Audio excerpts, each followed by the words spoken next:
Let's take a look at the mechanisms then of adding a carbon nucleophile, a nitrogen nucleophile, and an oxygen nucleophile to a carbonyl compound.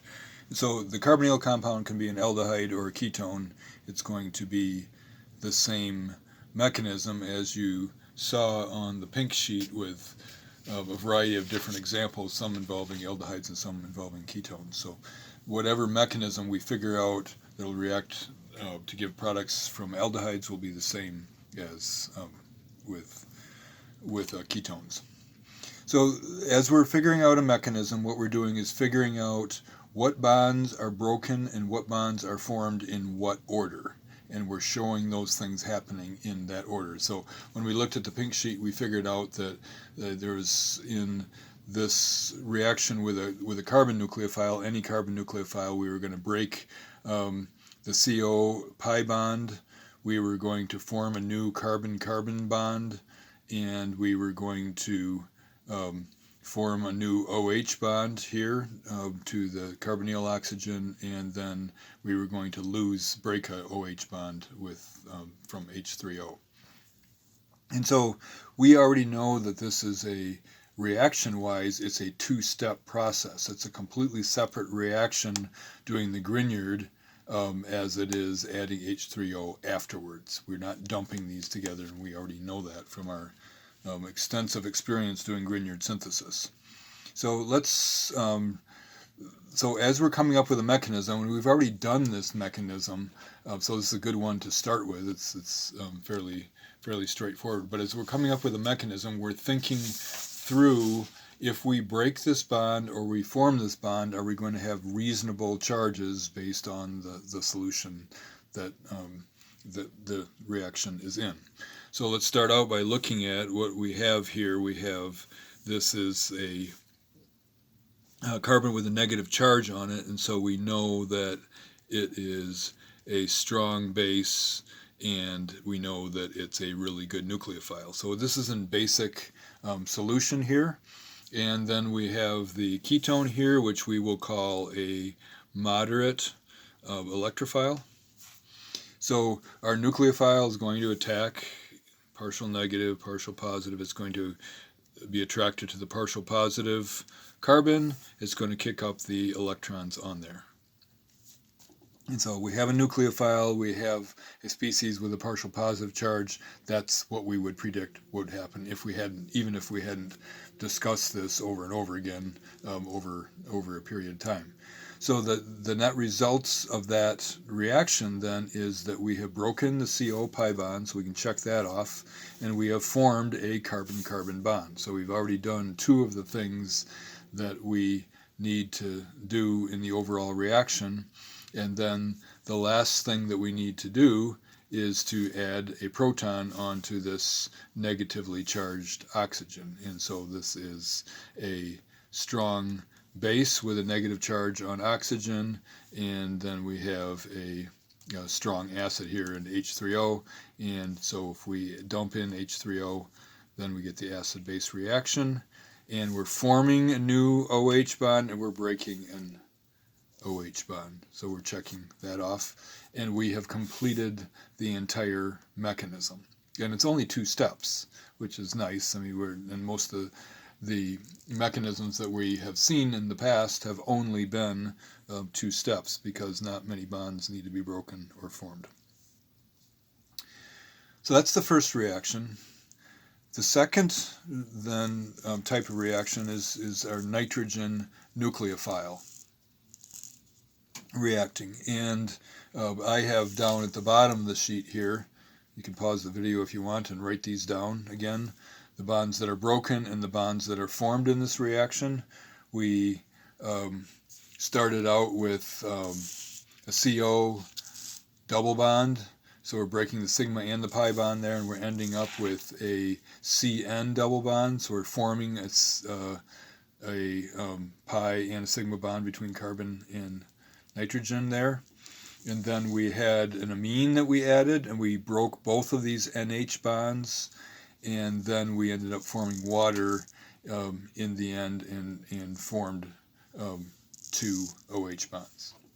So again, this is the list of things that has to happen. So 4 bonds need to break and 4 bonds need to form in this overall mechanism, and we are going to try to figure out the appropriate order for these bond breakages and formations. So let's look at where we are to start with and what we have that is sitting here waiting to react. And we have an amine, which is a moderate base and a moderate nucleophile.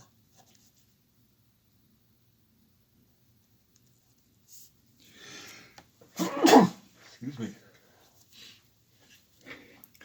And we have our moderate electrophile here. And these are good enough, just barely good enough, nucleophiles and electrophiles to react with each other. And so what we see happen then in what we expect would happen in the first step is that the nucleophile will come and attack the partial positive carbon and kick the electrons up onto oxygen.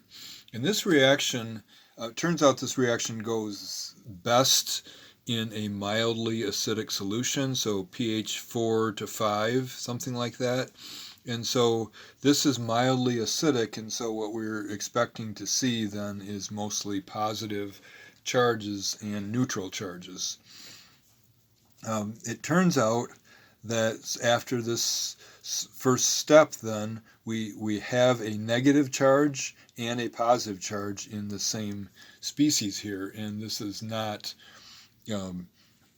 something that can exist in each other's presence very long. So we have a strong base here, and then on the ammonium ion here we have an acid. And so after this first step, then the next thing that's going to happen immediately is that we are going to get a proton transfer, an acid-base reaction. And so the basic atom of the molecule is going to pull off one of the protons, and we're going to end up with this intermediate here. So let's look at what we've done so far. As far as breaking and forming bonds, we have formed a CN bond, we have broken a CO bond. So down here we have broken a CO pi bond here, and we formed a CN bond. If it's a single bond, it's a sigma bond. And then we have formed a new OH bond and broken an NH bond. So broken NH and formed an OH there. Okay, so that's what we have done so far. And again, it's not being in acidic solution, then ideally what we would be doing is keeping every atom either neutral or positively charged.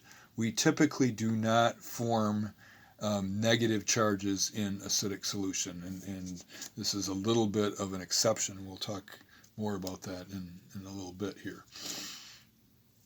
And the other thing that we're doing is kind of keeping track of the type of steps, the type of reactions that are happening in each step. So what type of reaction happens here? We have a nucleophile coming in, adding to a pi bond. The pi bond is breaking. So what is that called? You have 5 different types of reactions: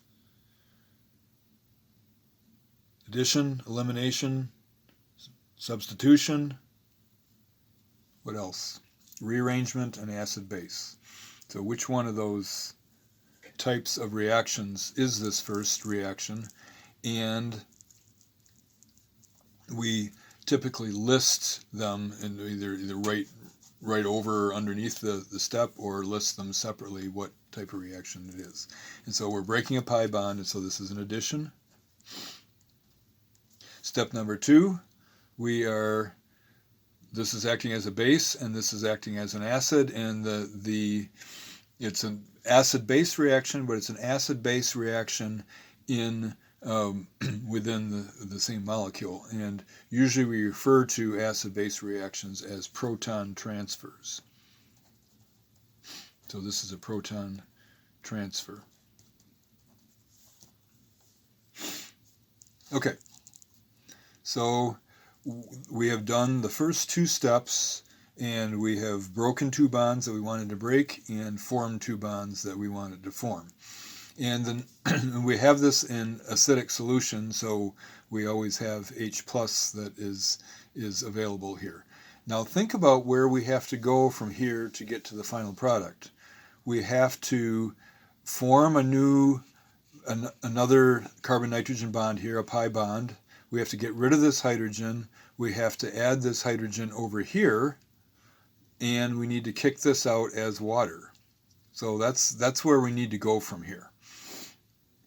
And so in the next video, we'll pick up where we're leaving off here after this second step, thinking about what we need to do to get closer to the product and what would be a reasonable thing to be doing next in an acidic solution.